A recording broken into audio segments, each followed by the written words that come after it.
اگر امام حسین کی زیارت نہ ہو، اگر اپنے کسی بھی ائمہ کی زیارت نہ ہو۔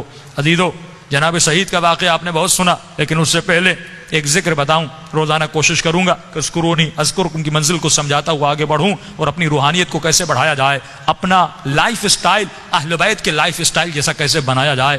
یہی ذکر کتنا فائدہ دیتا ہے۔ ایک شخص کہتا ہے میرا باپ بڑا گنہگار تھا، میں نے غسل و کفن دے کے اسے دفن کیا، رات کو خواب میں اپنے باپ کو دیکھا، تعجب تب ہوا جب میں نے اپنے باپ کو جنت میں دیکھا۔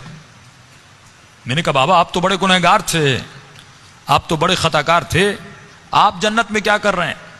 اس نے کہا میرے لال 3 دن تک میری قبر میں آگ جل رہی تھی، 3 دن تک مجھ پر فشار قبر عذاب قبر میں مبتلا تھا، لیکن 3 دن کے بعد کچھ قبریں چھوڑ کر ایک نیک خاتون کو دفن کیا گیا، جس کی آنے کے بعد پورے قبرستان میں جن جن پہ عذاب ہو رہا تھا ان پر اللہ کی رحمتیں نازل ہونے لگیں۔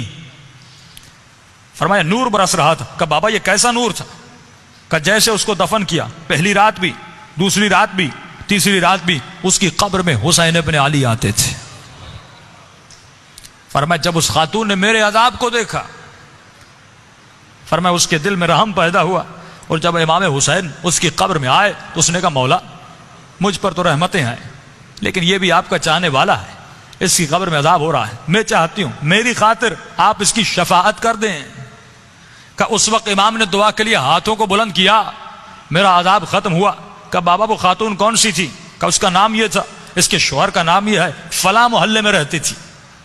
یہ نیند سے اٹھا، اس محلے میں گیا، اس شخص کا نام پوچھا، کہ فلاں خاتون آپ کی زوجہ تھی؟ کہاں؟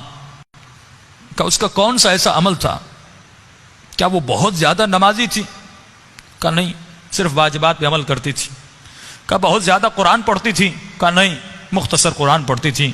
کہ کوئی ان کا خاص بہت زیادہ ذکر تھا؟ کہ نہیں، ایک عام سی زندگی گزارتی تھی لیکن اخلاق کی اچھی تھی۔ اس نے کہا اتنا پوچھ کیوں رہے ہو؟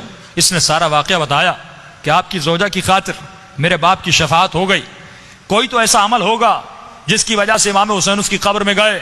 تو فرمایا ایک عمل تھا جو کثرت سے کیا کرتی تھی۔ کہ وہ کون سا عمل تھا؟ فرمایا روزانہ زیارت عاشورہ پڑھا کرتی تھی۔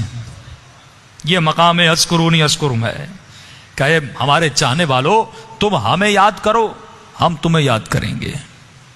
اللہ کہتا ہے تو ایک قدم ہماری طرف آ، ہم اہل بیت